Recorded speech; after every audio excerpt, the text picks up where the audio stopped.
નમસ્કાર, ગુજરાત હવામાનના સમાચાર સાથે હું છું ભગવતી વિશાવડિયા.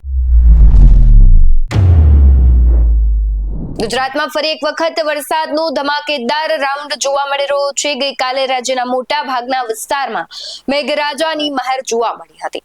ત્યારે 67 તાલુકામાં વરસાદ નોંધાયો, જેમાં સૌથી વધારે કચ્છના લખપતમાં 5.55 ઇંચ વરસાદ નોંધાયો હતો.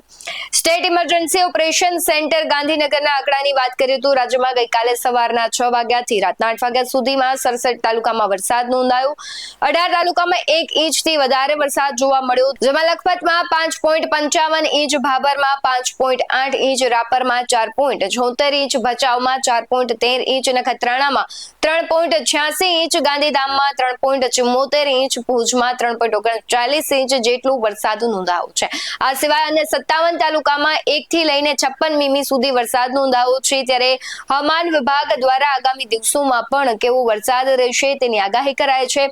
ખાસ કરીને 9 સપ્ટેમ્બરમાં કચ્છ એટલે કે આજે કચ્છમાં જે છૂટાછવાયા સ્થળો છે ભારે વરસાદની ચેતવણી સાથે યલો એલર્ટ જાહેર કરાયું છે. આ સિવાય ક્યાંક ભારે વરસાદની ચેતવણી આપવામાં આવી છે અને રાજ્યમાં આમ જોઈએ તો સાર્વત્રિક વરસાદની જે આજના દિવસની આગાહી કરવામાં આવી છે ત્યાં સાર્વત્રિક વરસાદ પડશે, પરંતુ ક્યાંય ભારે વરસાદની ચેતવણી નથી આપવામાં આવી. ગઈકાલે કચ્છમાં ખૂબ સારો વરસાદ પડી ગયો અને આજે પણ કચ્છના અમુક વિસ્તારમાં હજુ વરસાદ વરસી રહ્યો છે. ત્યારે આમ જોઈએ તો દેશભરમાં ચોમાસું અટકવાનું નામ નથી લઈ રહ્યું. જો કે ઘણા રાજ્યોમાં વરસાદે તબાહી મચાવી છે, પરંતુ ઉત્તરાખંડ, હિમાચલ પ્રદેશ અને જમ્મુ કાશ્મીર જેવા પહાડી રાજ્યોમાં પરિસ્થિતિ વધુ ખરાબ થઈ છે. આ સાથે જ ઉત્તર પ્રદેશ અને પંજાબમાં પણ વરસાદે મુશ્કેલી વધારી છે. આ દરમિયાન હવામાન વિભાગે આજે રાજધાની દિલ્હી અને આસપાસના એનસીઆર ક્ષેત્રમાં તોફાનની ચેતવણી પણ જાહેર કરી છે. એમડીએ દક્ષિણ પશ્ચિમ રાજસ્થાન અને ઉત્તર ગુજરાતમાં ભારે વરસાદની ચેતવણી જાહેર કરી છે. હવામાન વિભાગ અનુસાર વાત કરીએ તો પશ્ચિમ બંગાળ અને સિક્કિમમાં 10 સપ્ટેમ્બર સુધી, અરુણાચલ પ્રદેશ અને આસામ અને મેઘાલયમાં 12 થી 14 સપ્ટેમ્બર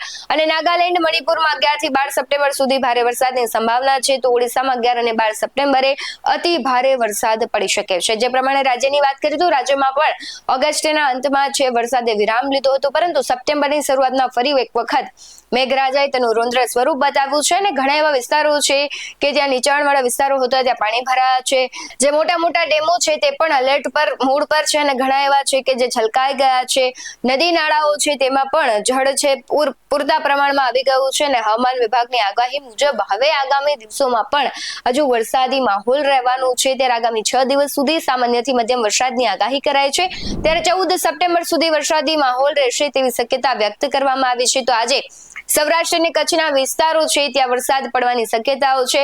આગામી 3 દિવસ માછીમારોને દરિયો ન ખેડવા પણ સૂચના આપવામાં આવી છે. ત્યારે જે પ્રમાણે આ ઉપરાંત જે 2 સિસ્ટમ સક્રિય થઈ છે તેને લઈને પણ અસર કરશે અને તેને લઈને જ આગામી દિવસોમાં હળવાથી મધ્યમ વરસાદની આગાહી કરાઈ છે. ઉત્તર ગુજરાતમાં ભારે વરસાદ પડે તેવી આગાહી કરાઈ છે. હવામાન નિષ્ણાંત પરેશ ગોસ્વામી અને અંબાલાલ પટેલે પણ આગામી દિવસોને લઈને આગાહી કરી છે. ખાસ કરીને નવરાત્રીને જે દિવસો છે દરમિયાન છે વરસાદની આગાહી અંબાલાલ પટેલે કરી છે. જ્યારે આજની વાત કરીએ તો બનાસકાંઠા, પાટણ અને કચ્છમાં અતિ ભારે વરસાદની આગાહી કરાઈ છે. તેમજ આગામી કલાકોમાં હજુ રાજ્યના ઘણા એવા વિસ્તારો છે ત્યાં છે હજુ મેઘરાજા છે તે મન મૂકીને વરસશે અને આ ઉપરાંત ગુજરાતના દરિયાકાંઠે LCS 3 લગાવ્યું છે. જો કે હાલમાં 2 સિસ્ટમ સક્રિય થતા ઉત્તર ગુજરાત અને કચ્છમાં જે વરસાદની સંભાવનાઓ છે.